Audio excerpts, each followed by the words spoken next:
Thank you so much for joining us for this afternoon's talk about encounters. This is my fourth year curating the sector, and it's been such an incredible privilege and an honour to be able to work with such an extraordinary range of artists over the past 4 years. And each time I arrive in Hong Kong on Sunday, and we have 24 hours to install the sector, from 6 o'clock Sunday night till midnight Monday.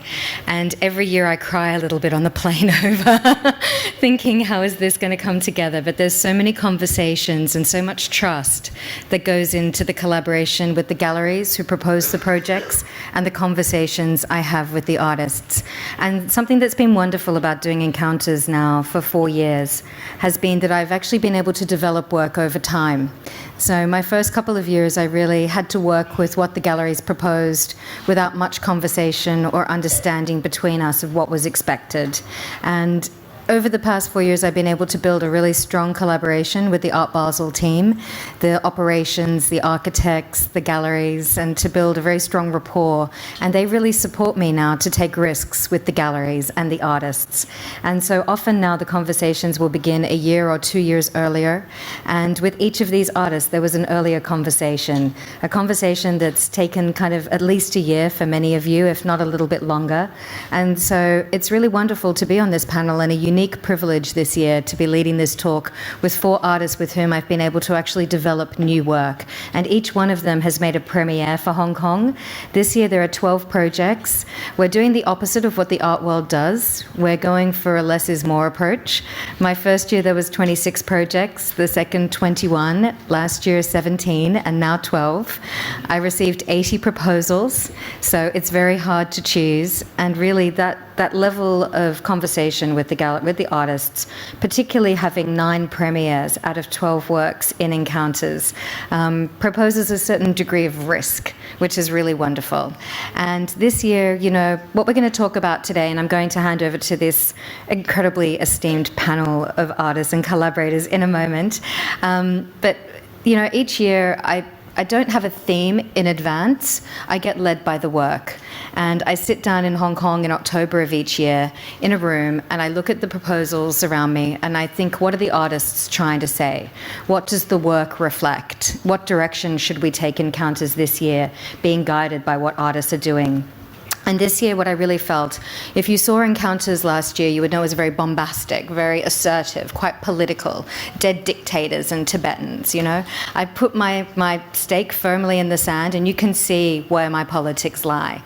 And it was really a curated sector that very much reflected Trump, Brexit, 3/11, a crisis of social, cultural and political regimes across the region and globally, and the complicated times in which we live. But what I saw this year was artists leading in a different way. Artists working empathetically and at times strategically and intuitively with material, particularly material or ideas formed through time, to rethink through quite intimate and often vulnerable encounters, ways of reimagining what we know. And this year I've been thinking of when the familiar becomes unfamiliar. And I will just say before I hand over to these artists, and I said it this morning at a launch we had, I think vulnerability is one of the most political acts that you can do. And each one of to be seen, to be altered, to be changed, to put something into the world that is uncertain and precarious rather than assertive and dogmatic, is to take a really profound risk with exposing your own humanity and your own sensibility and complex relationship with the way the world shifts.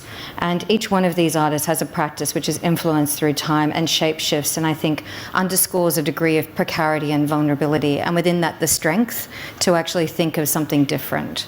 So in that spirit, what we're going to do today is have a conversation. I think Google is for bios.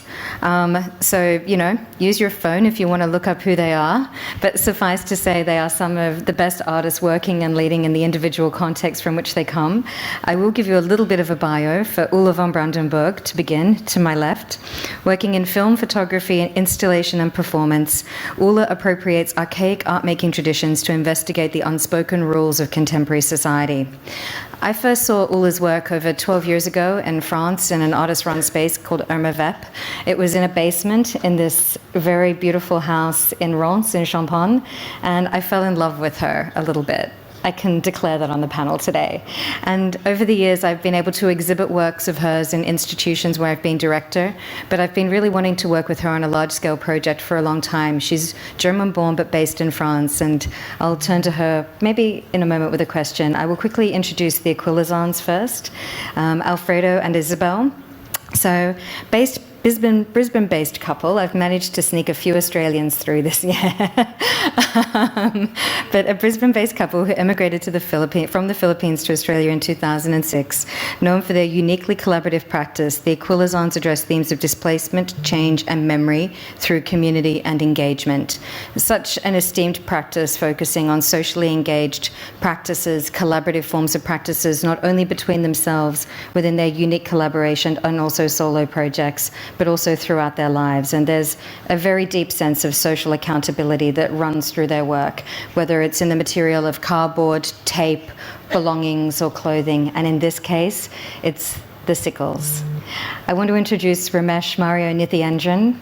Ramesh is someone who I've been following since he was at art school. He's the youngest artist in Encounters this year. Sri Lankan-born, Sydney-based Ramesh Mario Nithiyendran experiments with form and scale in the context of figurative sculpture to explore the politics of sex, the monument, gender, and religion. 4 of my favorite themes. So, I know, there's a round of applause from this lady at the front for that. But, you know, what is so great about Ramesh is he's just recently had the project that's showing here debut at the Dhaka Art Summit, and we'll be speaking in a moment about his practice. And finally, to introduce the very esteemed Shinji Ohmaki-san. Shinji obtained a BA in sculpture from the Tokyo University of Arts in 1995, followed by his master's in 1997, and is a lecturer at the same university. He really has a practice. I have said a few times this week that I think the most overused word in the art world at the moment is immersive. And, you know, but I think with Shinji that there is actually something completely embodied about the way he thinks about material and matter and ephemera. I wondered for a long time how an artist like Shinji could be realized in Encounters, and I'm so excited this has happened. So what we're going to do is ask them a series of questions, not pre-prepared presentations, and really begin, because each one of them, I was just saying up back, has a practice where they work in their studio not in a linear way, going from project to project to project, but quite often each one of the 4 sort of artistic practices represented here actually move back and forth through their practice. They lift things from the past and move them into the present.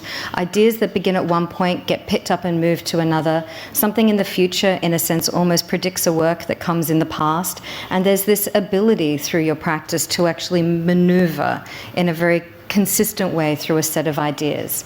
And what I'd really like to understand, because in each of your works there is a beautiful sense of that materiality of time, and maybe beginning with you, Ulla, if you could begin by telling me just a little about the context and conceptual basis of your practice and the way in which throughout time you've really worked with historical, archival, and kind of other forms of matter and material through installation, theatre, moving image, performance, sculpture.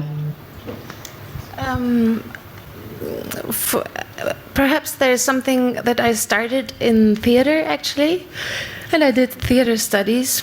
I wanted to be an actress. It didn't work. They didn't take me. Then I studied scenography.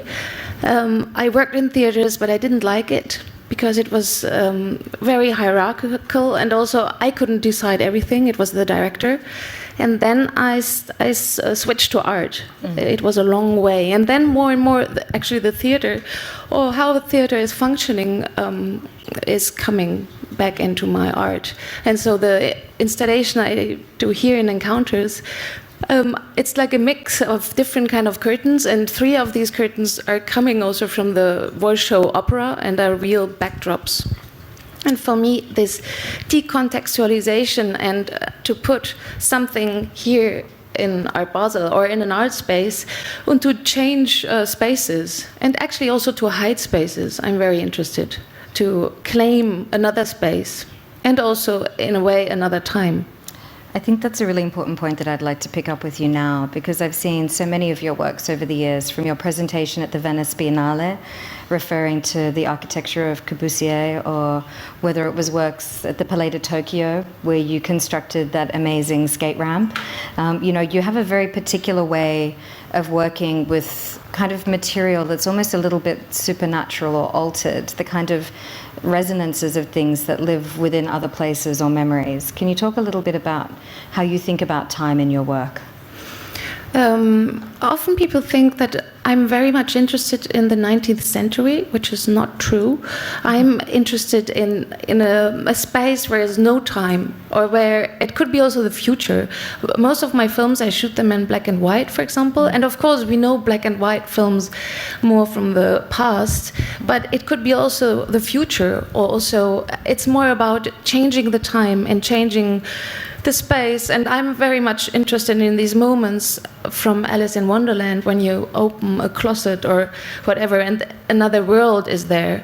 And changing spaces is also, I mean, a lot of things are said about the white cube, but of course it's an artificial invention of our times, and I'm very much interested in other spaces, and to hide the white cube and to give the white cube colors again, and to put people somewhere else. I think that you've hit on two really important things that I wanted to talk about with your practice, which is that your practice isn't based in the past, and that in a sense there is that sort of predictive quality, the ability for things to move through time and for the material of time to be used. It's in a sense, it's not about appropriation or resituating a circumstance or context, but imagining an alternate kind of threshold or a perspective into something which is almost utterly new and not an echo of what's been before, although it draws on what's been before. And I think that's quite beautiful. In your installation here, you came to Hong Kong last year, and we were able to meet together on the floor, and we spoke about what we would do if we could work together here. And it would be great to see you extrapolate a little bit more just about why the 7 curtains in this particular installation. These 7 curtains come all from different kind of installations. There are curtains from Secession and from the Lyon Biennial, and the first one is the sail I showed at the Biennale in Sydney. It's a real sailing boat sail, the orange one. And it's a kind of collage of many different installations I did, but this is also how I work and how I like to do things, that there is a vocabulary of things I'm mixing and juggling for this specific space here in Hong Kong, but it's more like like words, and to create new sentences. And the 7 curtains, 7, you know that this is an important number, of course, and for example, Rudolf Steiner says that every 7 years we are renewing, and we are another person, actually. So it's very important when you are 7 or 14, and to go through these 7 curtains and to trespass them is a kind of a voyage. What is it? Travel? Yeah, it's like a time travel, but also, of course, a travel of yourself. And there's another important influence. This is Deleuze, and he wrote a fantastic book which is called The Fold and Leibniz and the Baroque. And he's describing a house which is, of course, an inner house, and we have all these fabrics and canvases inside of us, and they are folded. And in German there are many, many words about fold, like entfalten is like unfolding something and unfolding yourself, and about what is visible. There's always something visible with a fold, but a part is invisible, and you can also invert that. And this image of these curtains, like an inner image of ourselves, as we are houses with curtains, this is what I like. I think I love that description, because something for me that was very important in Encounters this year was the idea of the seen and the unseen, the things that we assume to be there but we don't know for sure. And within a fold, or within the use of a material or a form, we make certain assumptions rather than seeking a kind of proof.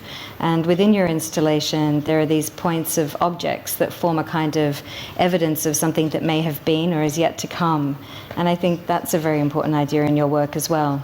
Yeah, it's not. There's kind of a flu or something which is not sharp about what time is it. Is it before the theater piece? Is it after a piece? Could there be a piece? What could it be?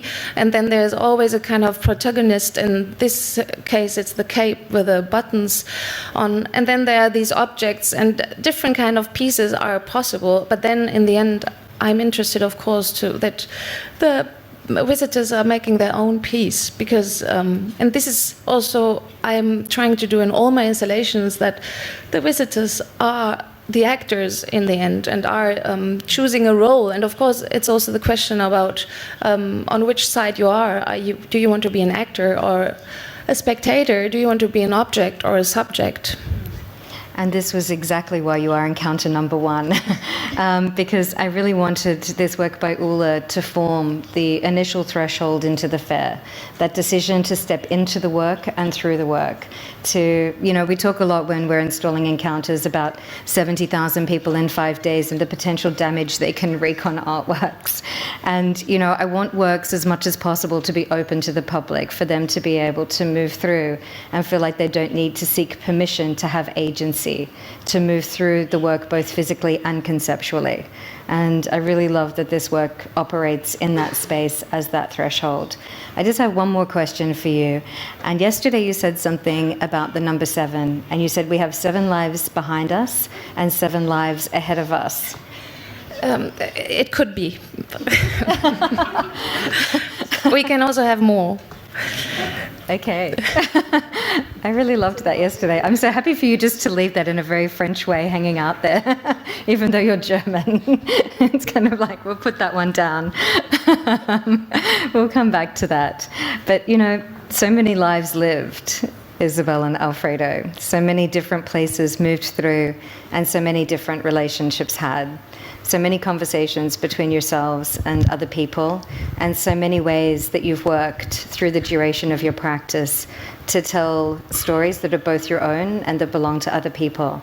Can you speak a little bit about your collaboration, its formation, and the background to your practice? Okay. Without speaking.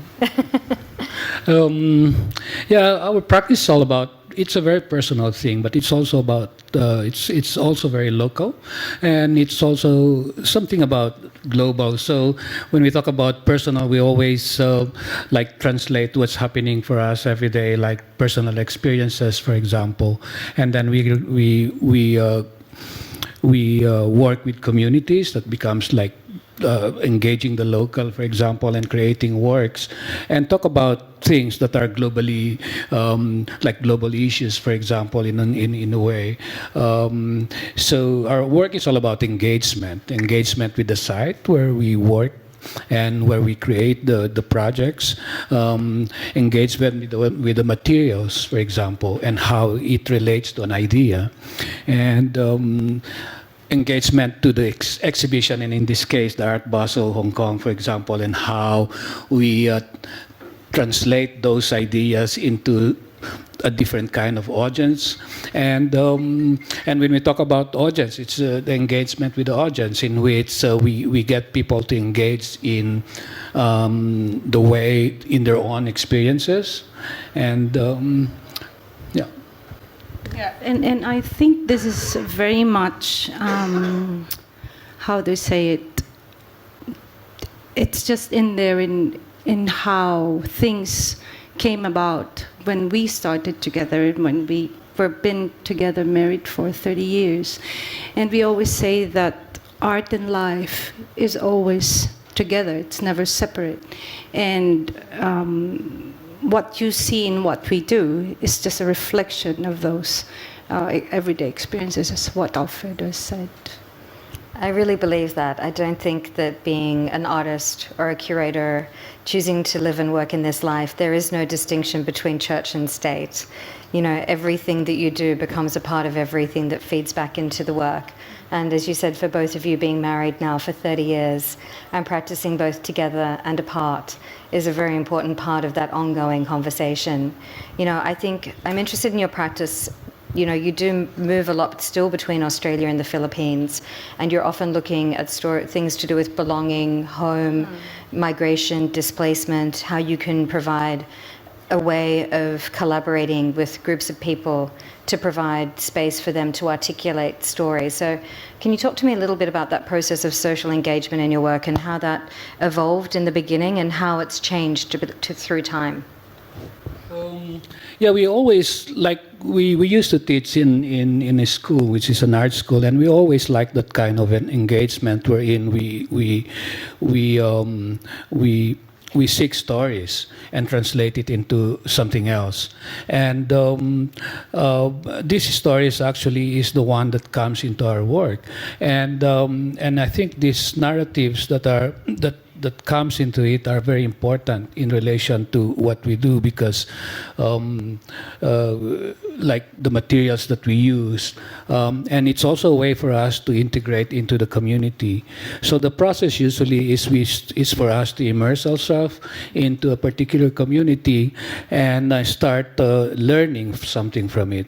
So it's not all about putting in something in a community, but it's that kind of dialogue in a way. That reciprocity.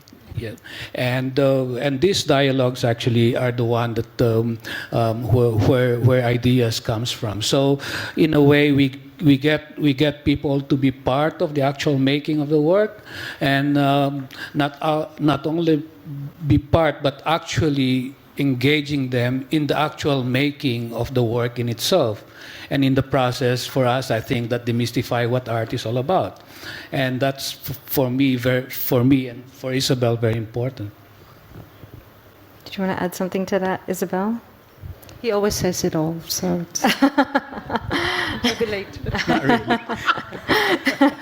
Be there to remind him. See, it's all about relationships up here. We're going to have real-time therapy with all of you. But no, I think, I do want to say with this project that we caught up last year. I've been following your work for many years, and so many great projects, from everything from the Asia Pacific Triennial to international biennales to museum shows to artist-run initiatives. We really didn't get to meet until about just over a year ago. We really got to know each other a bit better, and we spent a couple of days together in Bataan in the Philippines, outside of Manila, and had a conversation about this project. And I'd seen images of 2 wings that were prototypes for this project that you'd exhibited in Yogyakarta as part of a project you did with Alia Swastika, the fantastic Indonesian curator. And can you talk a little bit about the process and origin of this particular project? I think that invitation has been going on for years. And finally, there was just this one instance that Alia, we bumped into her and just say, "So when are you going to do your residency in my gallery?" It's like... And her gallery is Art Gallery. Art Gallery, in Georgia. And so we said, "Oh, okay, anytime soon." And so we just came. And it was, the best thing about that was that there was no plan of having to come up with an exhibition, no expectations on that residency. And it was just for us to come and work or just be with this university student. And there's a plan. And it was so spontaneous, and it was just a conversation of every day, and spending that time with the students. And of course, being in Jogja, you experience the place, the people, through those conversations that kicked off this, that conceived this project, the Left Wing project. I think, I firmly believe the best residencies are ones that don't have a predetermined outcome, because things without outcomes often produce the best outcomes. And it's that process of practice. And in this particular project, you were looking at agrarian societies. You began speaking with farmers and also blacksmiths, and about the introduction of materials that were making extinct once traditional forms of manufacture and labor and communities around that area. Can you talk a little bit about that process of collaborating with the community to develop the idea of the Left Wing Project, which in and of itself, is a very loaded title? Yeah, I totally agree that when there's no obligation to do something, you create the most fabulous thing. So, we started just having a conversation with the art students and young artists in Yogyakarta, and while going around, we saw this street sign that says Belok Kiri Jalan Terus, which means you can turn left and go ahead.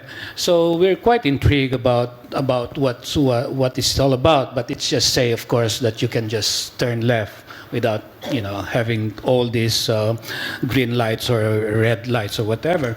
So we thought of looking into it further, and apparently. Apparently, it was a password used by the during the 1960s uprising of the communists, and so we thought of probably this is a very important, interesting thing to as a reference point or a point of departure for a project. So we started looking into knives maker or the blacksmiths, which is also like becoming extinct, or they're not making things anymore because everything now is made in China. And also Yogyakarta it's in the city, but there's also like in the middle of rice field. So we started interviewing these the farmers and their stories, and that actually started the project Left Wing, in which, of course, it talks about the agrarian issues and also the landed and talks about the idea of labor. So the idea of what these things like economics, political, social, and even economics that intertwine in a way, things that I think the work can, that can talk about, Yeah, and as you see the materials of the use of the See them up sickles, here. of course, and the timbangan or the weighing scale, which is that gold part or the brass, the metal part that balances the sack of rice, and the meaning and relation of all these materials, put them together, creates those stories behind the material in itself. I think something, we were talking before about the representation of an equitable distribution of resources, the necessities for different societies and cultures. Nothing stays stable in one form, but when things accelerate beyond the capacity of a society or a community to evolve, then profound inequity occurs. And I think what's so beautiful about your work, if you've seen it, it's encounter number 8 with those beautiful moving, and you've seen the images up here of the left wings, but several tons of sharpened blades hanging over the heads of 70,000 visitors to Art Basel, Hong Kong. And I love that it's not just the representation of something melancholic, but something that is really quite difficult, challenging, and potentially dangerous. And also like that, having the work as well, having it here, and from the difference at how it was presented in the first time it was conceived 3 years ago, that there was only 3 wings, but you can go in the space and you go under the knives. But here, having all the restrictions, and you have to deal with this, and it's a constant negotiation, and you have to make things work, with whatever you have. And the same that you see over there, another layer of narrative adds on to the meaning of the work because of those additional things that you have to negotiate with. Yeah. I think, just to finish that thought, I think there is a lot of negotiation about presenting works in this context, and those things can become both an asset in terms of amplifying what it is you want to communicate, but also, so making sure that they don't become a compromise that negates meaning. And I think the fact that you are tracing that migration of where things are made and the movement of production in the region is something very relevant, and that these are very complicated and difficult ideas, and that, it is a significant way of thinking about these complicated ideas in a beautiful form. And I'll move to Ramesh at that point, thinking about difficult ideas in a complicated form. I love, you have such an incredible energy for ideas, material and form. Can I say what I've been saying that you describe yourself as? Am I allowed to say it? Go for your life, Alexie. Okay. Ramesh describes himself as an atheist with Hindu, Christian, queer, feminist, gender non-conforming binaries. And, I first met Ramesh 5 or 6 years ago when I moved back to Sydney to be the director of Artspace. You were at art school at the time. Your work was getting a huge amount of traction in terms of thinking about the sort of expanded approach of ceramics representation and sexuality. I think having an artist under 30 who really is referring to the history of religious representation with the beautiful mudmen that you would see at Encounter number 10, through to things like the internet, pornography, popular culture, and a way of trespassing through the taboos of your own cultural frame. Can you tell us a little bit about how your practice has evolved over the past 5 years and the kinds of areas that you're moving through conceptually? That's in terms of evolution, I think that's a pretty interesting question, because I think what I notice about our time just generally is that things move pretty fast, and I think in some ways the work is doing that just by reflecting our time and place. But I think at the core has always been this focus on ceramic practice or clay as a material, and I think for me what's really attractive about clay is that within it there's this kind of plurality of histories, because I think there's this real cliche that people say, they use this phrase of the history of ceramics as if they're referring to kind of utilitarian objects or vessels or pots. But what's interesting is that just like any kind of construction of history, it's plural, and the history of figurative ceramics is as old as time itself. And I think if we talk about ceramics or clay, even on a meta level, this idea of earth and mud, I think it's a really meaningful way to explore, I guess, fragility and even life and death in our context. And I think over the last few years particularly, I'm really interested in exploring ideas around the monument and conventions around statue building, essentially. And I think the ways in which different cultures describe or present figures is a really loaded act and often a very particular act. And I think what I really look for is, I know we were talking about time earlier, and I always kind of think, okay, clay is this thing that's in the past, but it's in the present, it's in the kitchen, it's in the bathroom, it's in the earth, it's in my studio, it's in a shop. And then I also think I'm kind of colliding all these different materials, and lots of the materials are actually bought from the internet. And I think all the human hair is bought from the internet, and I think within that narrative, I think there's this really interesting comment around globalization and the way that we're, I guess, living right now. So all the human hair, for example, in the work is Indian human hair, and it gets sacrificed, sent to China, put into weaves, and then suddenly it arrives on eBay.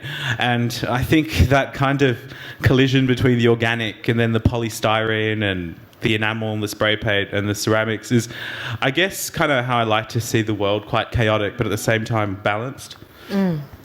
I think, that ability for you, it was something I was sort of talking about with Ulla in the beginning, that ability to use materials against intent or purpose, to bring something to the fore that's actually beyond a kind of process of appropriation. We're not thinking about postmodernism when we do this. We're actually thinking about the materiality of time as a material in and of itself, and our ability to almost travel through time to lift what we need to rethink associations and ideas. And, this particular work with you began as was a co-commission between Artspace and the Dhaka Art Summit with Diana Campbell-Betancourt as part of her curated sector Bearing Points. And there was an opportunity then for this work to find fruition in this context.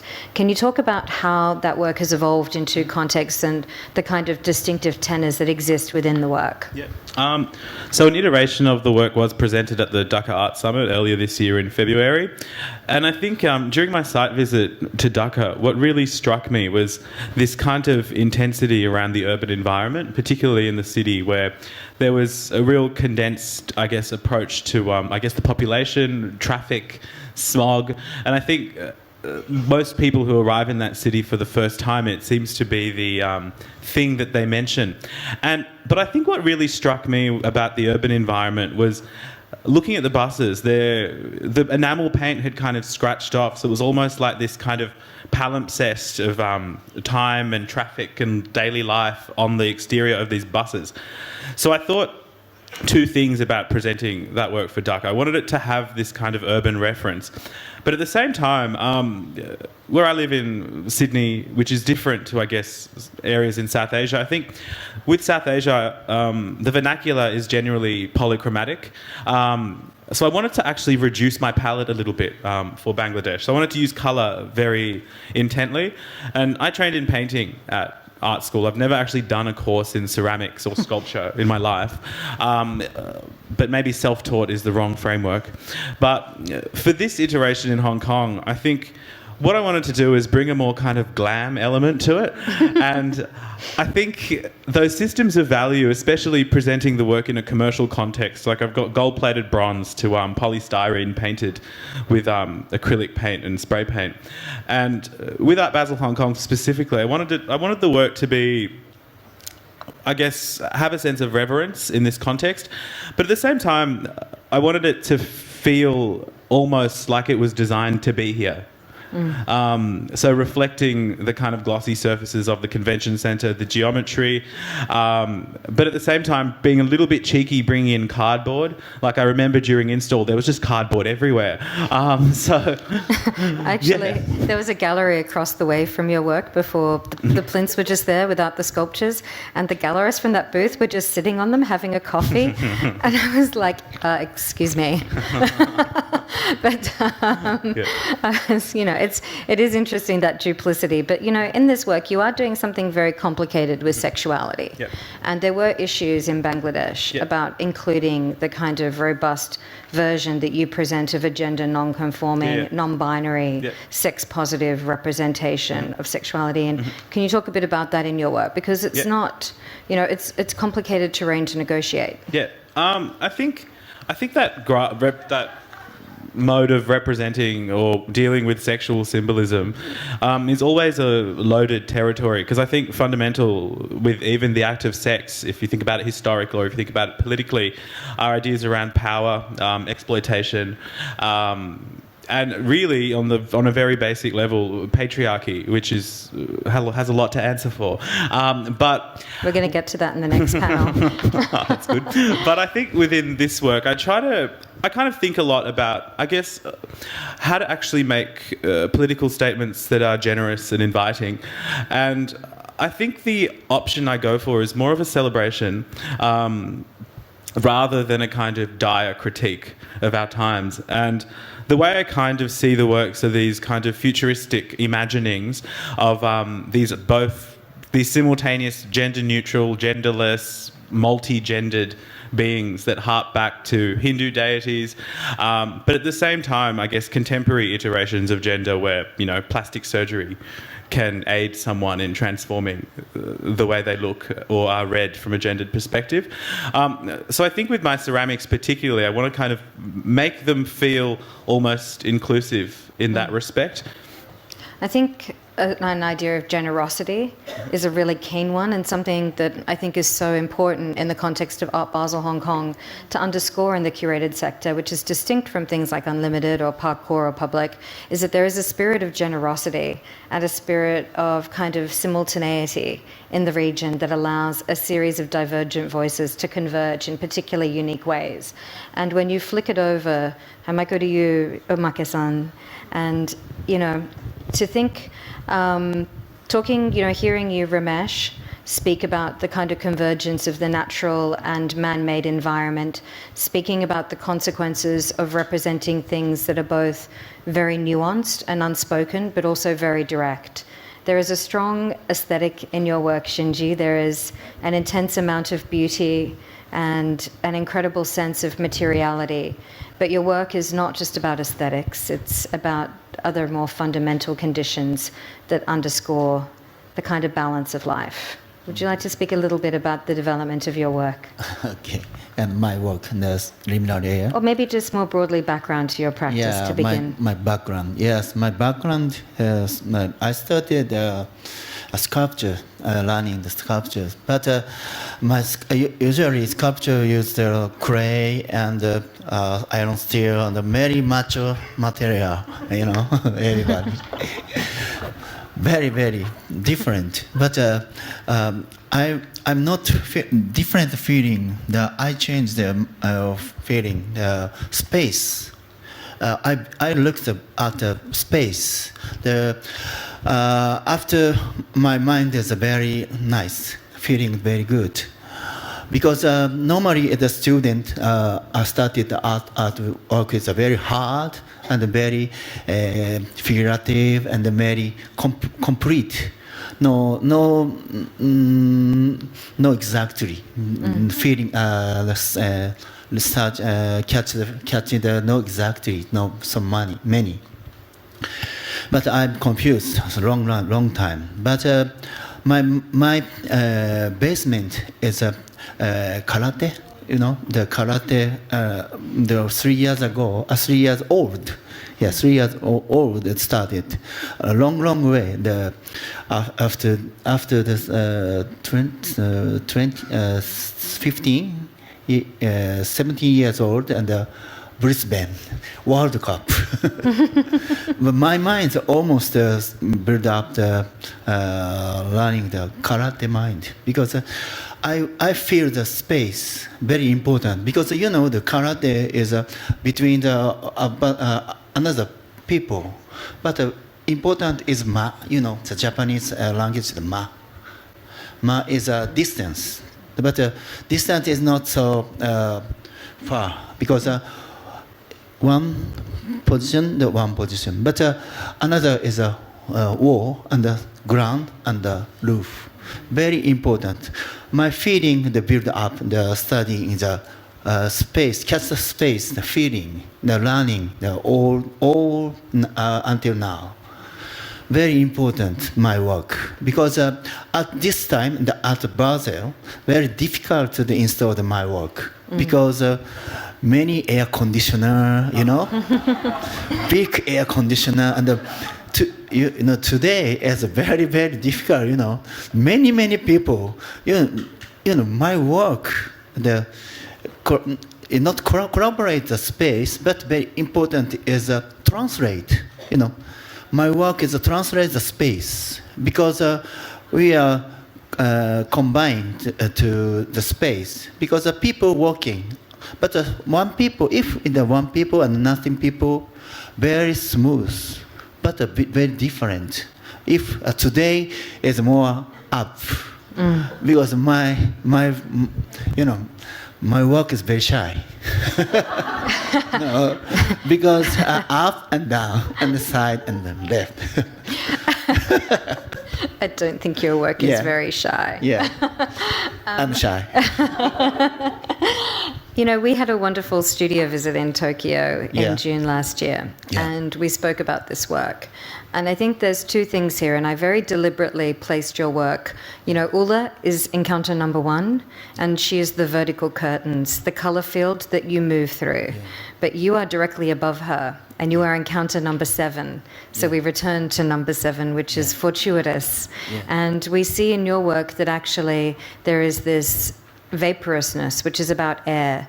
You speak about meditation sometimes in your work, and when people walk into the art fair, I think they do this. They go, I'm gonna do this, Yes. And it's a form of immediate meditation, making that social contract. Yes. And in your work, I'm interested in the convergence between three things. And this is meditation, Yeah. landscape, Yeah. but also the precarious nature of things. Yeah. And we spoke together about 311 and Fukushima. Yeah. And I was able to visit Fukushima 2 years ago. And can you talk a little bit about how these things sit together within this work? Yes, very important my concept because after the Fukushima is first concept is a very existence. My question, the existence, because normally existence we are here, but very important. But Fukushima is disappeared everything. But we are believed everything. But we are cannot believe everything now after the Fukushima. But my artwork install. I try my trial to my work, the cross work, because my work is at this time very difficult to show everybody. No, cannot see because light condition has changed. The existence is very changing because we are cross is standing here. Cross is here, existence here, but we are not here because lighting changed. They are here, the cross is here, but we cannot see. Invisible, invisible can do my work. Please, if you a chance, the next situation, visible, invisible, my work you can see. But very important, after tsunami is we are believe, but we lost belief, but believe. Very important my concept. Very important. And existence is no invisible but visible. Very important my concept. I think in your work, something that was very important to me, we had this conversation about the risk that presenting a work at this scale with the unknown elements of the space, that your work usually shows in museums or environments, which actually rely in a sense on the default or imagined neutrality of that space. This space is not neutral. And in a sense, this work is speaking about the fact that nothing is neutral. And I really like there is a 5-minute choreography which, moves the work. But as you said, the bodies, the visitors, the heat emitting from the movement of visitors all impacts the work. And for me, that idea that we think that we have no impact, but accumulatively we have a great impact. And when something like the nuclear reactors on the edge of the water in Fukushima erupt after the tsunami, we realize that accumulatively the things that we take for granted can actually have bigger consequences. And that element in your work of social accountability and social engagement that people don't normally associate with what you're doing is a very important thing in this context, I think, to speak to. And it will be probably the most Instagrammed artwork in Hong Kong this week.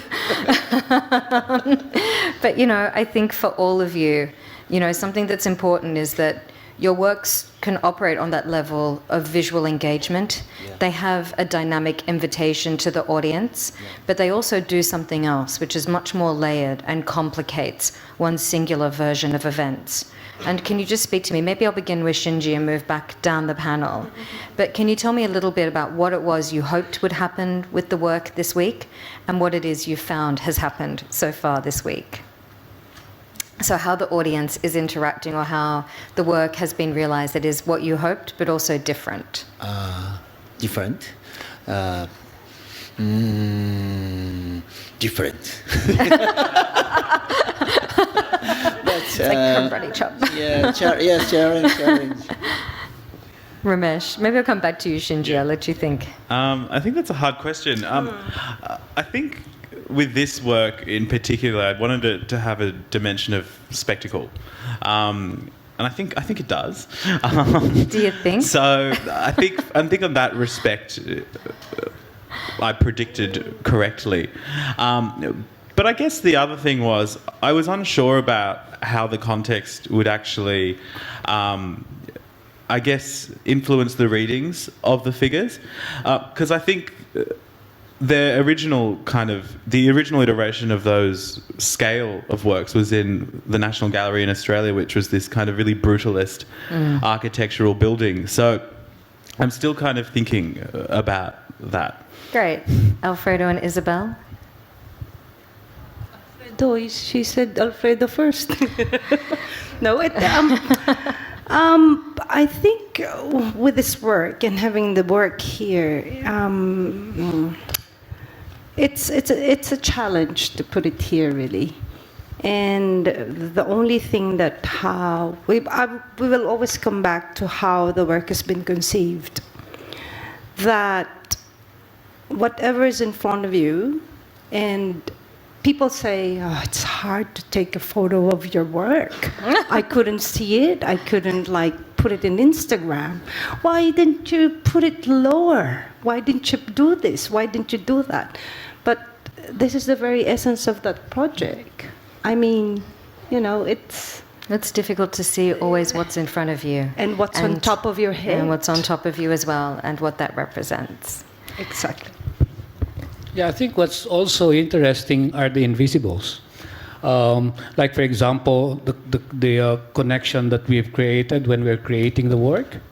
The time when we're actually building the work with the people like the craftsmen in Yogyakarta, the way it was being processed and negotiation with, like, for example, the organizers, which is the Art Basel Hong Kong. And I think these are all part of the creation of the work in itself. And for us, in the end, what you see, what's hanging there, it's just a documentation of all these things. In which, for us, for example, if we do create a workshop with the children making little boats, for example, that moment when a grandfather and a grandson sit together, I think that's the art form in itself. And for us, looking at people engaging with the work, perhaps even just photographing the work, I think in a way that's also a part of the essence of the whole installation. So I think something that's very important in an event like Art Basel Hong Kong, but in institutions more broadly, is that we don't patronize or behave in a paternalistic way to audiences or visitors or people who participate in the sort of experience of viewing and working with culture or visual art. And I think that, the audience ultimately decides what the work means through their encounter, and whatever you mean can be altered through what they think. And so, Miss Ulla, to you for the final word. In terms... Yeah, I think, there are perhaps sometimes better locations to show big works. Yes. And I was afraid that the fair is squeezing our works, but what I saw was that that they're pretty independent, and they're not squeezed, and they have all their own lives, but also because you put much less inside and much less artists than the other years. And I think this is really important because each of our works have its own space, even though taking photos is not really easy. Documentation is 9/10 of the law. But look, for all of you up here, it's really remarkable. The 5 of you are such inspiring and strong and imaginative and creative and stand-up individuals. And everyone in this room needs to give them a stand-up round of applause. And thank you so much for everything.